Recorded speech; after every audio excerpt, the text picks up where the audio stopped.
আবার চলে আসলাম একটি নতুন ভিডিও নিয়ে।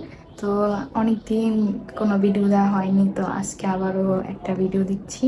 তো আশা করি আজকে ভিডিওটা আপনাদের ভালো লাগবে। এখন আমরা আছি হচ্ছে ব্যবজা কলেজের সামনে। তো এটা হচ্ছে ব্যবজা কলেজ। আমি এই কলেজেই পড়তাম আগে, আর এখন আমি যাচ্ছি হচ্ছে আমার ফ্রেন্ড ইয়াসমিনদের বাসায়। ইয়াসমিনদের বাসায় আজকে ফার্স্ট ডে ছিল, তো এর আগে আমি কখনো ওদের বাসায় যাইনি। ওরা নতুন বাসা নেওয়ার পর এখন ইয়াসমিন আমাদেরকে নিতে এসেছে। তো এখন লিফট দিয়ে চলে যাচ্ছে ওদের রুমে। এখন ওদের রুমে চলে আসলাম। এখানে সাদি আগে থেকে এসেছিল। তো ফাইনালি 1 বছর পর আমাদের 3 বান্ধবীর দেখা হচ্ছে। এখানে আমি আমার সাথে লাকিকে নিয়ে এসেছিলাম। লাকি হচ্ছে আমার বড় ভাবের ফুফাতো বোন। তো লাকি বাসায় একা ছিল, তাই আমি ভাবলাম যে লাকিকে নিয়ে আসি, একটু ঘুরে যাক, ওর ভালো লাগবে। এখানে সাদিয়া এবং ইয়াসমিন জামা নিয়ে মারামারি করতেছিল যে কে আমার সাথে ম্যাচিং করে জামা পরবে। তো এরপর হচ্ছে সাদিয়া জিতে গেছে।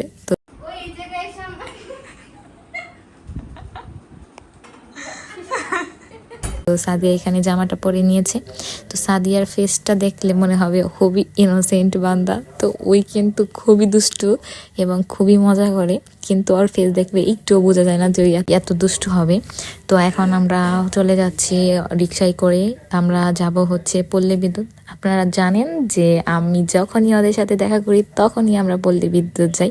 পল্লী বিদ্যুতের এক একটা রেস্টুরেন্টে আমাদের অনেক ব্লগ আছে। তো এখন আমরা চলে গেছি হচ্ছে পল্লী বিদ্যুতের 50 এর ভিতরে। তো ইয়াসমিন এর আগে কখনো 50 আসেনি, তার জন্য ওর বেশি এক্সাইটমেন্ট ছিল। এখন আমরা ডিসাইড করতেছিলাম কোন টেবিলে বসলে ভালো হবে। তো এখন আমরা একটা টেবিলে বসে পড়লাম।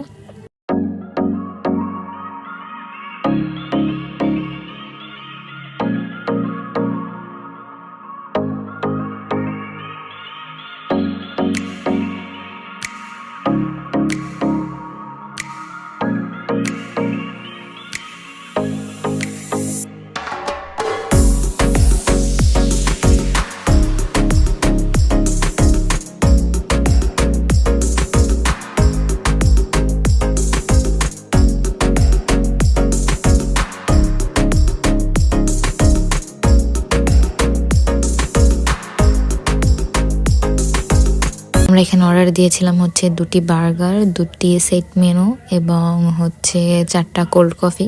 তো আমাদের জন্য এটা এনাফ ছিল, আর কিছু অর্ডার দেওয়ার প্রয়োজন হয়নি। এখন আমাদের খাওয়া দাওয়া শেষ। তো এখন বাসায় যাওয়ার সময় চলে এসেছে, তার জন্য আমরা এখন নিচে চলে যাচ্ছি। তো এখন হচ্ছে ফুড ভিলেজ থেকে হালকা কিছু নাস্তা নিব। তো আমার আম্মুর চিকেন বল খুবই ভালো লাগে, তার জন্য আম্মুর জন্য এখান থেকে চিকেন বল নিয়ে যাব, আর সাথে সাদিয়া ওর ভাইয়ের জন্য কিছু হালকা পাতলা খাবার নিয়ে যাবে। এখন আমরা বাসায় যাওয়ার জন্য অটোতে করে চলে যাচ্ছি। তো আমাদের মেন টার্গেটই থাকে যে আমরা বাসে উঠবো না, কারণ বাসে উঠলে অতটা মজা লাগে না রিক্সায় এবং অটোতে উঠলে যত।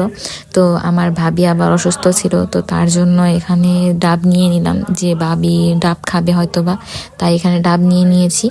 এখন হচ্ছে আমি আর লাকি বাসায় চলে যাচ্ছি। যদি ভিডিওটা আপনাদের ভালো লাগে তবে অবশ্যই ভিডিওটিকে লাইক করবেন এবং আমার চ্যানেলটিকে সাবস্ক্রাইব করবেন। তো আজকের ভিডিওটা এই পর্যন্ত। আল্লাহ হাফেজ।